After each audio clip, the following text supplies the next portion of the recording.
if you've never made or had bacon jam, you must be living under a rock, because this is the recipe that when I tell you I make it, it is gone in a day in our house. It is so simple, so easy, and we're gonna make it today. So let's go ahead and get started. First things first, you're gonna want bacon. We use thick cut bacon. I know it's a little pricier, but shop around in your area. There's some stores that actually will do bacon deals and sell it in bulk, and then you just have to package and seal it.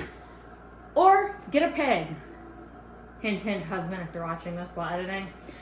So what I'm gonna do is just cut my bacon into small little pieces. So I'm just gonna cut my bacon into small little cubes. I would say about this size is perfect. Obviously, wash your hands before you're cooking. So I am just getting all of my bacon chopped up. Also, before you leave a comment, you are not supposed to use a wood cutting board for meat unless you specifically dedicate that cutting board to meat, and this is my meat cutting board.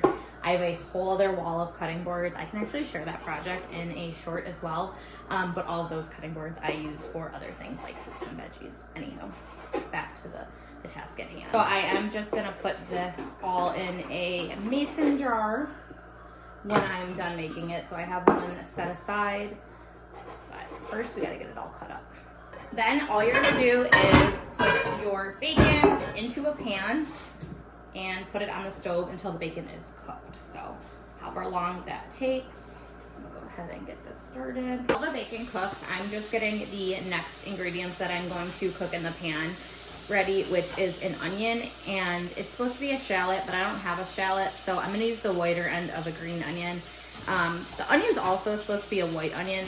I did not have one in my fridge or in my pantry, so guess what? We're using a purple one. I've used a purple one before in it. It tasted exactly the same, so that's what we're doing. I'm just getting that finely diced, and then once this bacon's done cooking, I'll show you what you do with these items.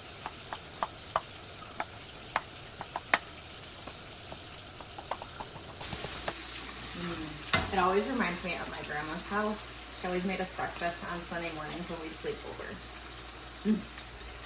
Oh, that I set off my smoke detectors, and the fire company's probably on their way. Just kidding.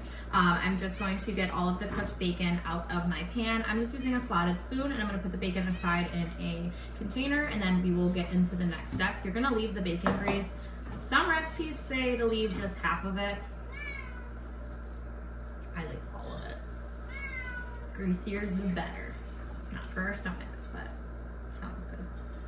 Bacon has been removed. I'm gonna turn the heat on this burner down to low, and then you're just gonna put the shallot or green onion and onion in the grease and let it cook, saute, caramelize for about 30 minutes. So I'm gonna put these in, and then I'm gonna set an alarm.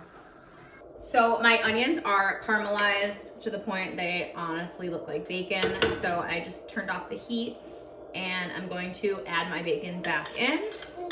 And then I'm gonna put the heat on low while I add the other ingredients. Okay, so I added all of my bacon back in. My burner's on low. Now it's time to add the rest of the ingredients, which are super simple.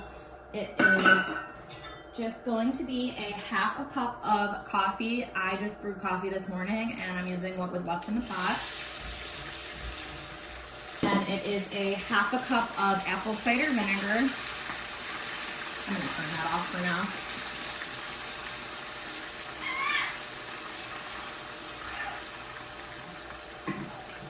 And then it's a half a cup of brown sugar. I use the Splenda brown sugar because it has a little less sugar content in it, as well as sugar-free maple syrup, half cup of that. And then I'm just going to add some red pepper flakes, give everything a good mix, and kind of let it cook down so it's a little thicker, kind of the consistency of like, I guess like a jam or a jelly, but with chunks.